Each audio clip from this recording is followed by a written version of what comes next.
আমাদের আওয়ামী লীগ নিষিদ্ধ করতে হবে, তাদের কর্মসূচি নিষিদ্ধ করতে হবে, তাদের রেজিস্ট্রেশন বাতিল করতে হবে।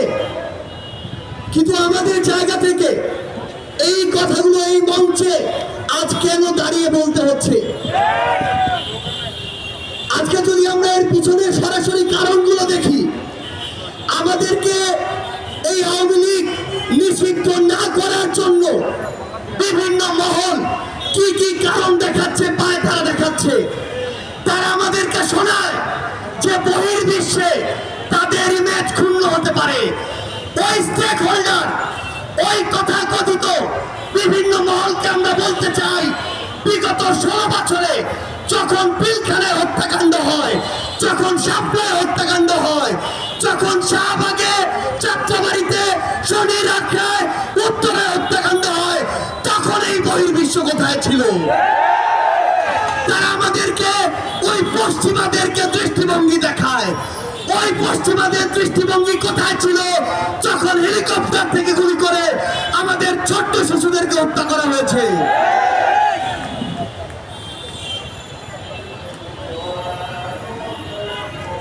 9 মাস হতে চলেছে।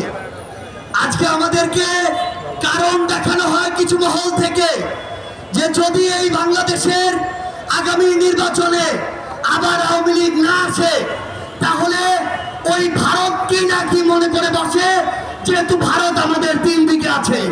আমি স্পষ্ট করে এই অভ্যুত্থানের ক্ষেত্র শাহবাগ থেকে বলতে চাই, ভারতের দিকে আমরা তাকাতে পারি, কিন্তু ওই আধিপত্যবাদী ভারতের দিকে আমরা ঘৃণা করেও আর তাকাবো না। যেই ভারত এতগুলো খুনের হুকুমকারী, ওই খুনি হাসিনাকে আশ্রয় দিয়েছে, সেই হাসিনাকে এই বাংলাদেশে ফেরত দেওয়ার পূর্ব পর্যন্ত ভারতের সাথে বাংলাদেশের সম্পর্ক স্বাভাবিক হতে পারে না।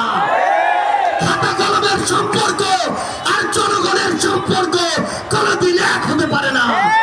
আমরা ভারতকে স্পষ্ট করে একটা কথা বলি, বাংলাদেশের সাথে যদি প্রতিবেশীর সম্পর্ক আগামীতে তারা দেখতে চায়, তাহলে যে সকল খুনিকে তারা ওই জায়গায় আরামায়েশের স্থাপনা আবাসন দিয়ে রেখেছে, তাদেরকে বাংলাদেশে পাঠাতে হবে এবং বাংলাদেশের মাটিতেই তাদের এই বিচার হতে হবে।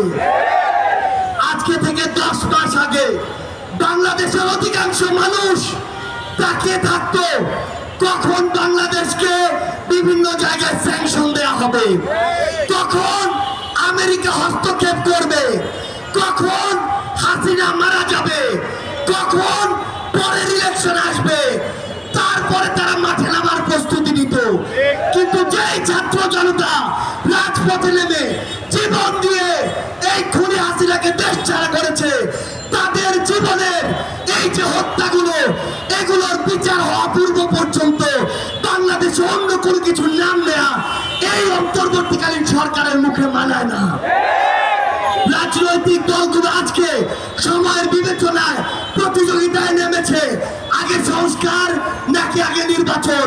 মাথায় স্পষ্ট করে ঢুকিয়ে রাখুন, সংস্কার নাকি নির্বাচন, এই খেলা বাদ দিয়ে প্রতিযোগিতায় নামুন যে সবার আগে হতে হবে এই হত্যাকাণ্ডের বিচার। যেই তাপস, নানক, কাদেরদের প্রত্যক্ষ মদদে এই বাংলাদেশে খুনি হাসিনার হুকুমে এবং ভারতের প্রেসক্রিপশনে এই পিলখানা হত্যাকাণ্ড হয়েছে, শাপলায় হত্যাকাণ্ড হয়েছে, জুলাইয়ের হত্যাকাণ্ড হয়েছে, সেই হত্যাকাণ্ডের বিচার হওয়ার পূর্ব পর্যন্ত এই বাংলাদেশে অন্য কোনো কিছু কখনোই প্রাসঙ্গিক হতে পারে না। সকল রাজনৈতিক দলের উদ্দেশ্যে একটি কথাই বলবো,